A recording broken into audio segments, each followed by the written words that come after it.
Significado bíblico, teológico, existencial y pastoral de la Semana Santa.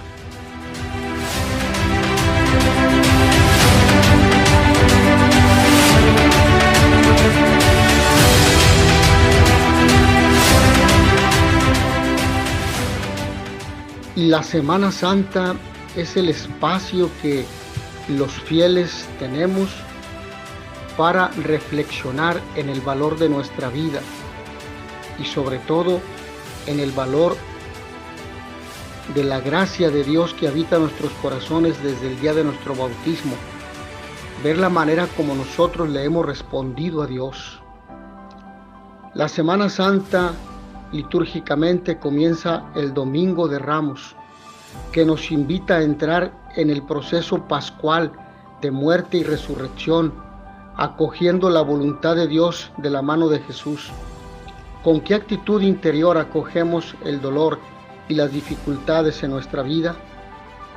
Los podemos vivenciar en clave pascual y anteponer la voluntad de Dios a la nuestra. El Domingo de Ramos inicia la Semana Santa y estamos todavía en el tiempo litúrgico de Cuaresma. La Cuaresma inicia el miércoles de ceniza y termina el Jueves Santo, poco antes de la Cena del Señor, es decir, la celebración eucarística o misa con la cual nosotros recordamos al Señor que se entrega por nosotros y que en esa celebración eucarística instituye el sacerdocio, porque sin los sacerdotes no hay iglesia. Instituye el sacerdocio e instituye también la Eucaristía, que es el pan de vida con el cual nos da la vida eterna y que es su cuerpo y su sangre. Y además el mandamiento del amor, nos deja el mandamiento del amor que nos induce, nos motiva a aceptar la voluntad de Dios en nuestra vida, amando a Dios sobre todas las cosas y al prójimo como a sí mismo. Por lo tanto, el Domingo de Ramos viene a ser el día en el que Jesús acepta la voluntad de Dios. Jesús se reconoce como enviado del Padre.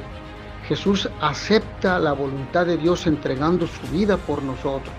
Por eso sabe que al ir a Jerusalén le tocará la misma vida que la de los profetas. ¿Cuál? Ir a ser apedreado, pero en este caso ir a ser crucificado, ir a entregar su vida para hacer la voluntad de Dios y rescatar al género humano del pecado, del demonio y de su acción malévola en el mundo. De esa manera, quien viva unido a Dios en Jesucristo por los sacramentos y sobre todo por el sacramento del bautismo, de la Eucaristía, que actualizan el misterio pascual, será salvado. Ahora bien, quisiéramos centrarnos en algunos aspectos bíblicos porque es importante tener en cuenta la Sagrada Escritura, porque la Biblia es la palabra de Dios que nos revela quién es Dios y la voluntad que Él tiene para cada uno de nosotros, sabiendo que al hacer la voluntad de Dios seremos auténticamente felices. Y la palabra nos va preparando para los 3 días fundamentales, el Triduo Pascual.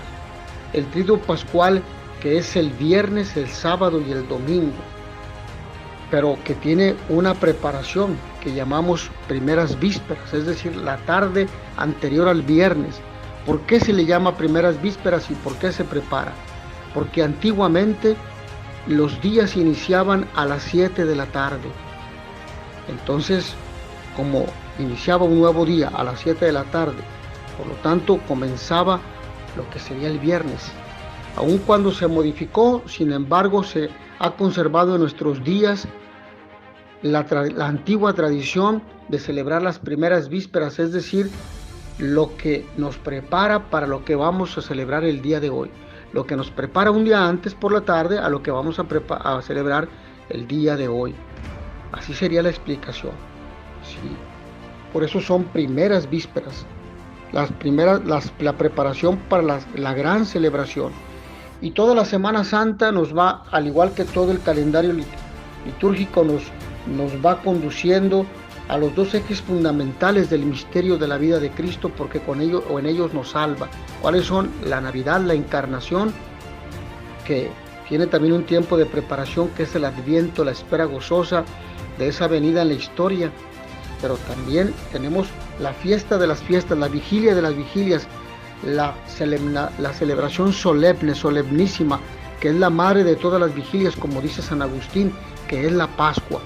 Todo va preparándonos a la Pascua, que es la muerte, la sepultura, la resurrección del Señor, la ascensión al cielo y el envío del Espíritu Santo, que en palabras de San Juan Pablo II, en aquel prólogo de presentación al documento de Santo Domingo, precisamente nos deja este legado, esta información valiosa de lo que queda integrado en el misterio pascual, la comprensión del misterio pascual. Como bien dice San Juan en el Evangelio, en el capítulo 1, versículo 13, la Pascua es el paso de Cristo por este mundo. Dios pasa por nuestra vida para tocarnos, para hablarnos, para orientarnos, para darnos ejemplo con su propia vida, para enseñarnos con su palabra y para que de esa manera nosotros podamos reconocerle, amarle, seguirle y también dar la vida por los hermanos y ser salvados de esta forma. La Semana Santa tiene, por lo tanto, que inicia el domingo, tiene estos días de preparación al evento de la vigilia pascual.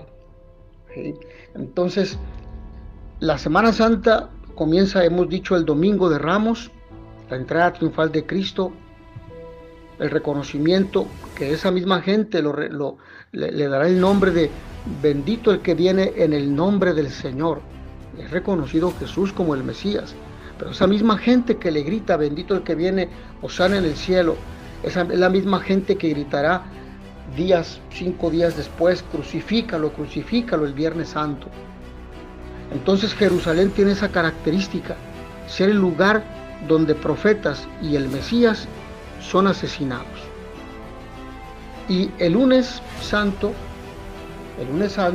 que sí tiene elementos que nosotros podemos recuperar para vivir nuestra fe. El lunes santo, sobre todo a partir de la palabra de Dios, que es una lámpara en la oscuridad del mundo, un mundo que vive en las tinieblas de la crisis de fe, del secularismo, porque ha sacado a Dios de los ambientes de trabajo, de los ambientes educativos, de las constituciones políticas de cada estado, porque viven en una perspectiva masona, en una perspectiva atea o agnóstica, en esos ambientes donde difícilmente se puede hablar de Dios, donde está prohibido hablar de Dios, donde no se practican los valores del Evangelio porque hay corrupción. En esos ambientes es donde la palabra ilumina y la palabra nos induce y nos lleva al cambio, porque la conversión es un llamado de Dios, es por gracia de Dios. No es como dicen los estoicos, que consideran que la conversión se debe a un acto de la razón, a un acto de conciencia. No es así. Ese es un error y es una herejía. La conversión se debe al llamado que Dios nos hace a cada uno de nosotros, y eso se llama gracia. Es la gracia actual que nos prepara para recibir la gracia santificante que nos viene por el bautismo en primer momento. Y si se pierde la gracia santificante por el pecado personal, porque la gracia santificante en el bautismo nos quita el pecado original, pero luego cometemos pecados por libre convicción, por libre determinación, entonces nos queda el sacramento de la confesión para recuperar la gracia santificante. Y por lo tanto, la palabra también ilumina nuestra conciencia, ilumina nuestra razón y nos conduce a la verdad y nos hace ver cuáles son los valores del reino. Por eso el lunes nosotros podemos dedicar un espacio en comunidad para rezar la liturgia de las horas, para tener la Eucaristía, para orar, para meditar de manera comunitaria en nuestra comunidad parroquial, comunidad religiosa, nuestra comunidad laical, en nuestros hogares en familia, hacer la lectio divina por la mañana, al mediodía, en la tarde o en la noche, hacer reuniones o asambleas de oración en los barrios, reunirse en torno a la palabra, que se lean las lecturas de la celebración eucarística del día. Y por ejemplo, el lunes el Evangelio nos coloca a María, aquella María que ha cometido pecado, pero que se acerca a Jesús y que le unge a Jesús los pies y se los va a limpiar con su cabello. Es aquella mujer que reconoce su pecado, que reconoce su error, que reconoce su fragilidad, y es una mujer porque es un ser humano considerado por la cultura machista judía como un ser humano de segunda. Esta lectura nos coloca ante este punto reflexivo. ¿Cuál es nuestra postura ante Jesús? Queremos unirnos a millones y millones de personas que a lo largo de estos 21 siglos de cristianismo confesamos que lo de Jesús, su persona, su amistad, sus indicaciones, sus promesas, es lo mejor que nos ha pasado y nos sigue pasando en nuestra vida. Queremos reconocer a Jesús como el Mesías, el ungido de Dios, el enviado del Padre, el sacramento que nos hace presente la gracia, que nos da la vida sobrenatural, la vida de la gracia, que nos abre el cielo, que nos hace ser hermanos de Él, de Jesús, la segunda persona de la Santísima Trinidad, y que nos hace ser hijos adoptivos del Padre para tener el acceso al cielo. Reconocer a Jesús y ponernos ante sus pies para llorarle, para suplicarle, esto es, tener una actitud humilde del reconocimiento de la verdad de lo que somos, evitando la soberbia, que es el pecado por excelencia de la sociedad contemporánea. Pensar que no necesita a Dios, esa es la soberbia, que no necesitamos de Dios, que no necesitamos de la Virgen María ni de los santos, que no necesitamos de la iglesia ni de los sacramentos, que no necesitamos de los demás. Es más, que no nos necesitamos ni de nosotros mismos, que basta el disfrute de los placeres, con lo cual quedamos fragmentados en nuestra capacidad pensante, afectiva y en nuestra dimensión integral de ser espíritus encarnados, como bien apunta el Papa Juan Pablo II en Cruzando el Umbral de la Esperanza. A esto nos lleva la lectura del lunes, a meditar. Y el lunes somos invitados a orar, a meditar, a hacer un alto en el camino, a participar en la Eucaristía, a comulgar, a hacer un examen de conciencia y acercarnos al sacramento de la confesión, porque la Cuaresma está a punto de terminar. Se termina el Jueves Santo, poco antes de la misa de la Cena del Señor por la tarde. El martes también somos llamados a seguir meditando, pensando, evaluando nuestra vida. No evaluar al otro, porque no me toca a mí juzgar la vida de los demás. Me toca juzgar mis propios actos, mis propios pensamientos, mis propias emociones y pasiones, mis actitudes. Me toca juzgar mis intenciones y también las omisiones que he tenido, el bien que pude haber hecho y que no hice por cobardía, por pereza, por soberbia, porque decimos a Él no le haré el bien. Sí, porque pretendemos, a veces pecamos de creer que sabemos todo y no sabemos nada, de soberbia.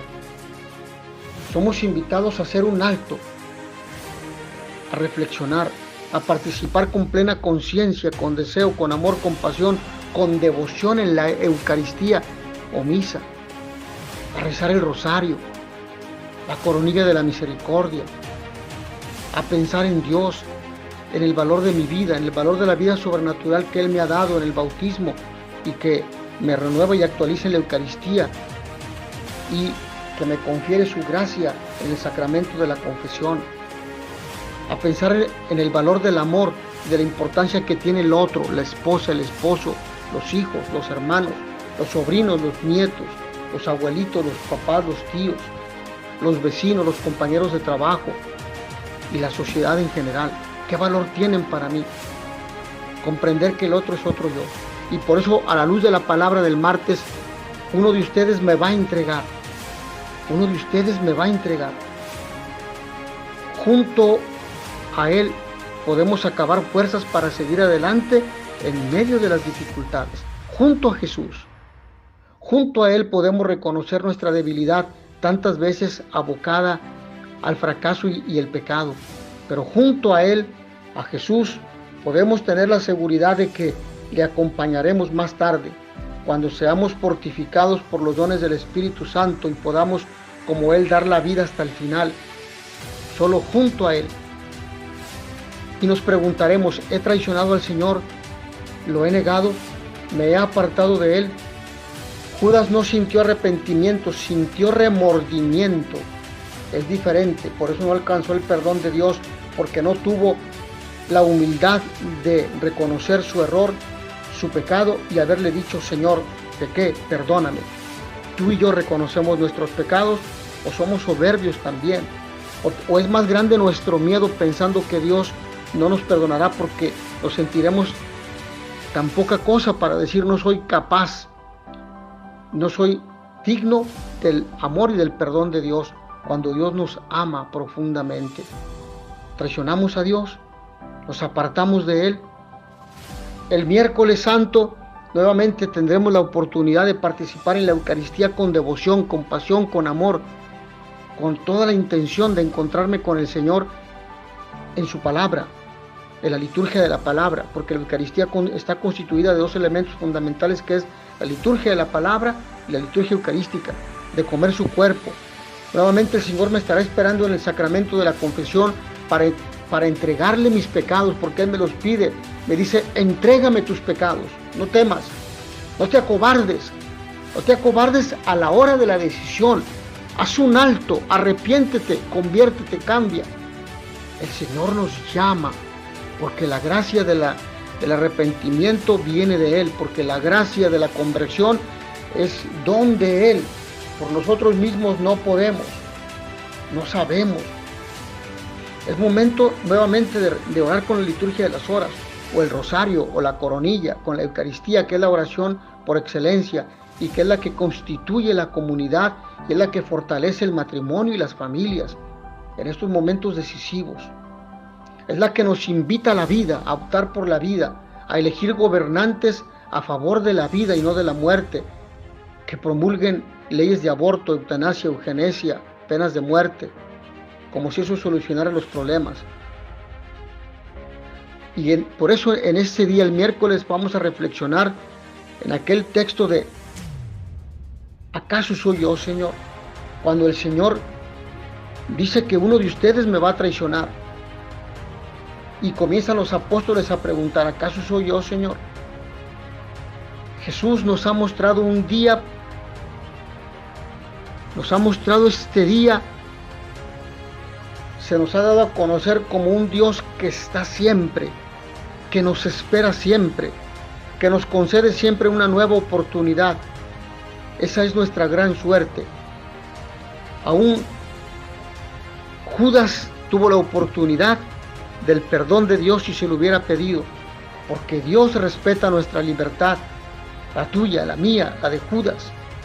Dios respetará siempre nuestra libertad, sabiendo que al hacernos libres como Él, existía el riesgo de perdernos para siempre.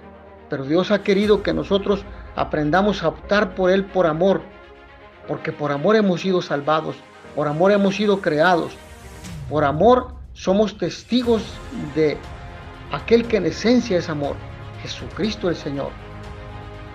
El Jueves Santo, las primeras vísperas del Triduo Pascual, por la tarde, por la mañana en muchos lugares es la misa crismal, en donde se bendicen los 3 aceites, el de los enfermos, el óleo de los catecúmenos y el óleo para la confirmación, el santo crisma, con el cual se consagran los obispos y se ungen también en la coronilla las personas que son confirmadas en el sacramento de la confirmación.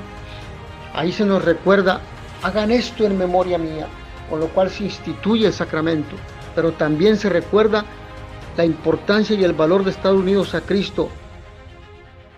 No solamente hagan esto, con lo cual se instituye el ministerio sacerdotal, sino tomen y coman todos de él, tomen y coman todos de él. Ambos son un mandato de Dios. Hagan esto en memoria mía. Entonces se instituye el ministerio sacerdotal, pero también tomen y coman todos de él, instituye la Eucaristía. Y es un mandato acercarse a comulgar. Evidentemente es un mandato, un imperativo que respeta la libertad de cada ser humano. Respeta tu libertad y la mía. Hagan esto en memoria mía. Institución del ministerio sacerdotal.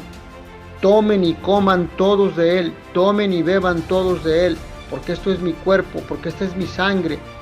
Por eso, porque su cuerpo y su sangre nos dan vida y vida eterna. Es decir, nos conducen a que nuestra alma vaya siendo más cada vez imagen Cristi, imago Christi, imagen de Cristo. Eso significa que aprendamos a amar y a perdonar, como Él nos ha amado y Él nos ha perdonado primero. Así nosotros somos llamados a amar y perdonar a Dios en nuestros hermanos. No, qué fácil sería una religión unilateral y de pura devoción de mi Dios y yo, no. Es amar a Dios sobre todas las cosas y al prójimo como a sí mismo. Por lo tanto, amar a Dios en los hermanos, en el que no te cae bien, en el que no te quiere, en el que te difama, en el que te critica, en el que no te promueve, en ellos.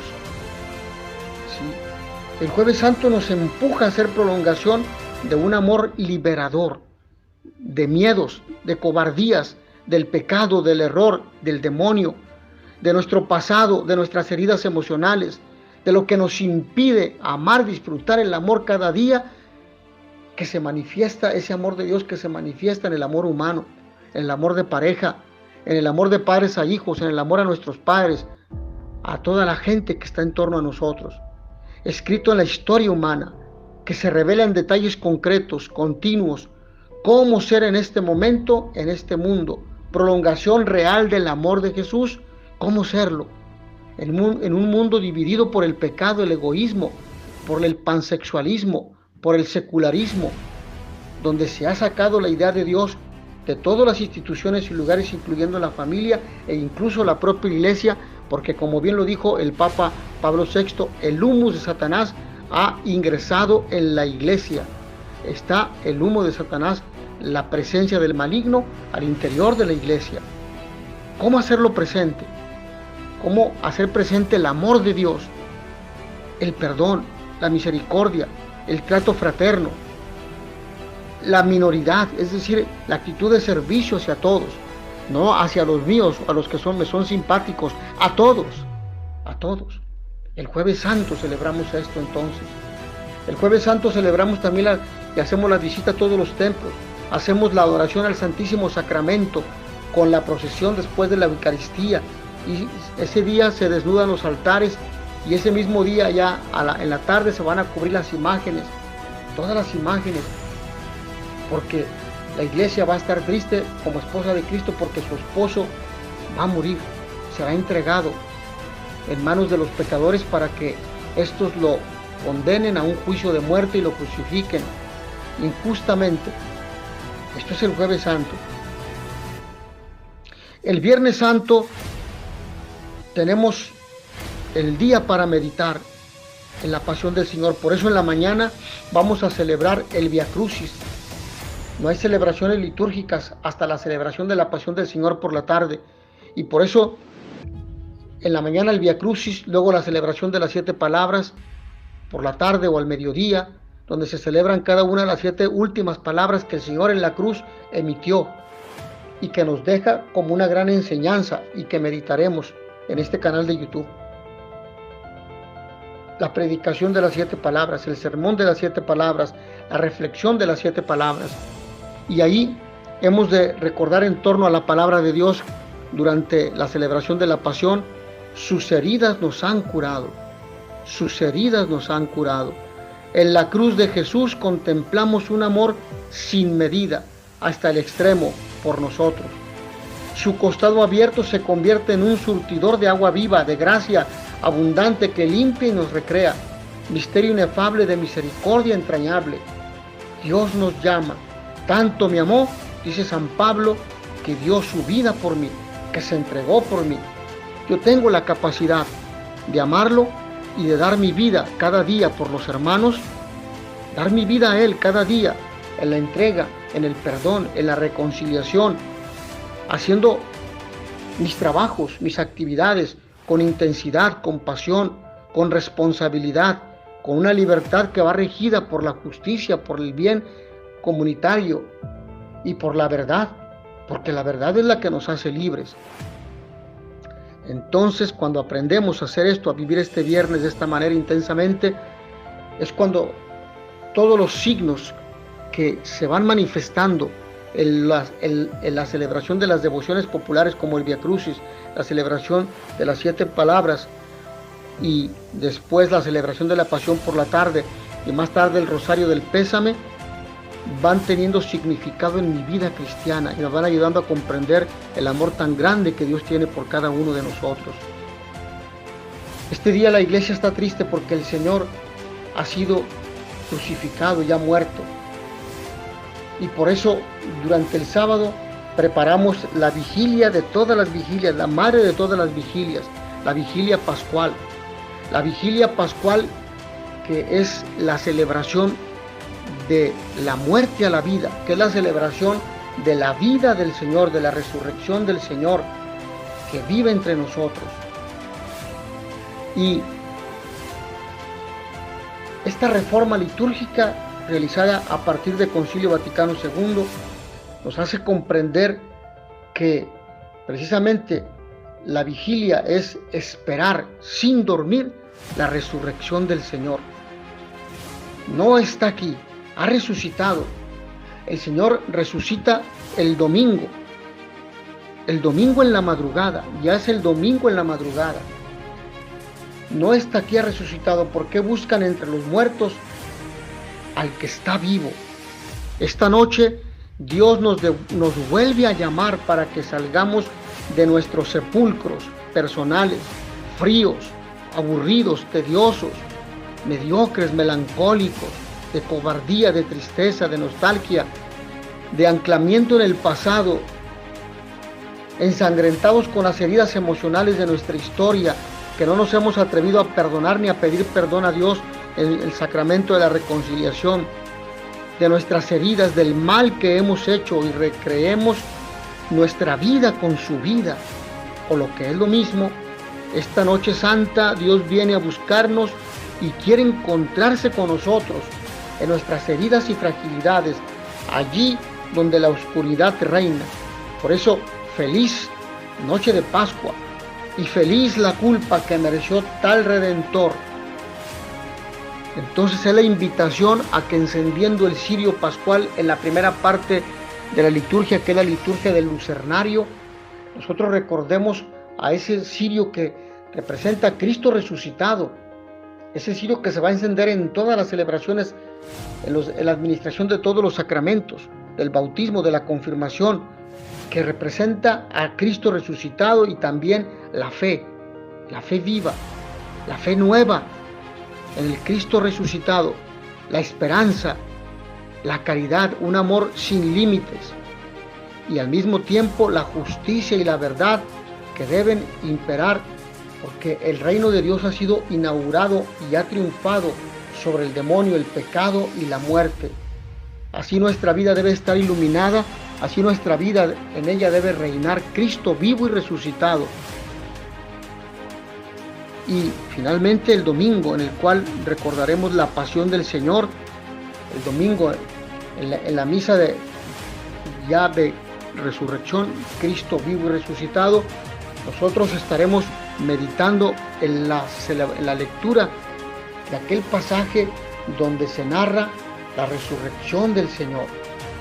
Entonces, en torno a la liturgia de la palabra, tenemos la meditación de la Semana Santa, sí, pero también tenemos toda la demás serie de eventos que no forman parte de las actividades litúrgicas, pero que alimentan nuestra fe y que la conducen para darle sentido y significado y comprender al Señor que viene a nosotros. Por eso la liturgia dedica especial atención a esta Semana Santa, a la que también se le ha denominado Semana Mayor o Semana Grande, por la importancia que tiene para los cristianos el celebrar el misterio de la redención de Cristo, quien por su infinita misericordia y amor al hombre decide libremente tomar nuestro lugar y recibir el castigo merecido por nuestros pecados. Por eso Para esta celebración, la Iglesia invita a todos los fieles al recogimiento interior, haciendo un alto en las labores cotidianas, para contemplarlo en los misterios de la Pascua, no con una actitud pasiva, sino con el corazón dispuesto a volver a Dios, con el ánimo de lograr un verdadero dolor de nuestros pecados y un sincero propósito de enmienda para corresponder a todas las gracias obtenidas por Cristo. Así, para los cristianos la Semana Santa no es el recuerdo de un hecho histórico cualquiera, es la contemplación del amor de Dios que permite el sacrificio de su Hijo, el dolor de ver a Jesús crucificado, la esperanza de ver a Cristo que vuelve a la vida y el júbilo de su resurrección. La resurrección del Señor nos abre las puertas a la vida eterna.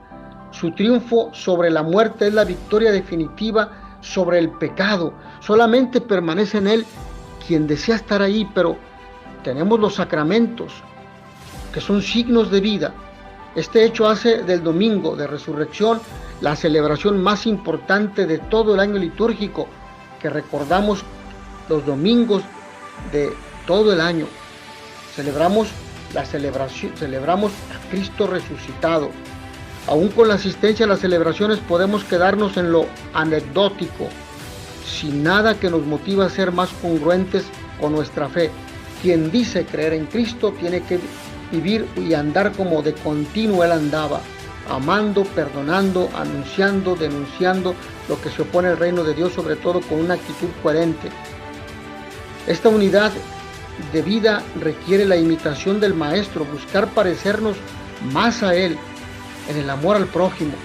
Para nosotros no existen cosas extraordinarias, calumnias, disgustos, problemas familiares, dificultades económicas y todos los contratiempos que se nos presentan. Todo esto es innegable que existe, pero servirán para identificarnos con el sufrimiento del Señor en la pasión, sin olvidar el perdón, la paciencia, la comprensión, la generosidad para con nuestros semejantes. Por eso, la muerte de Cristo nos invita a morir también, no físicamente, sino a luchar por alejar de nuestra alma la sensualidad, el egoísmo, la embriaguez, la lujuria, la soberbia, la avaricia, la pereza, la gula, 7 pecados capitales, la soberbia, la muerte del pecado para estar debidamente dispuestos a la vida de la gracia. Por eso, resucitar en Cristo es volver de las tinieblas del pecado para vivir en la gracia divina. Y ahí tenemos el sacramento de la confesión, con el cual se puede realizar este efecto, de tal manera que la gracia santificante se extienda a nuestras palabras, a nuestra vida, en nuestras miradas y en el trato con los demás. Es la dignidad de ser hijos de Dios que Cristo alcanzó con la resurrección. De esta manera, la contemplación de este misterio pascual nos conduce a concretar los propósitos para vivir como verdaderos hijos de Dios, cristianos, que padecen, que mueren al propio yo, al egoísmo, pero que resucitan a esta vida de amor a Dios y al prójimo y de servicio. Mis hermanos, no tengamos miedo de vivir esta Semana Santa, porque no sabemos si será la última. Lo más importante es abrir el corazón al llamado de Dios, porque ese es el primer signo de la conversión, de la respuesta que, como bien lo dice San Agustín, espera de Dios como si todo dependiera de Él, pero actúa como si todo dependiera de ti. Es decir, gracia, llamado de Dios, conversión o esfuerzo para responder a esa conversión, a ese llamado, que es lo que nos toca a nosotros. Mis hermanos, que a todos ustedes el Señor los bendiga, les dé la paz y nos ayude a vivir con devoción, con pasión, con fe esta Semana Santa. Paz y bien.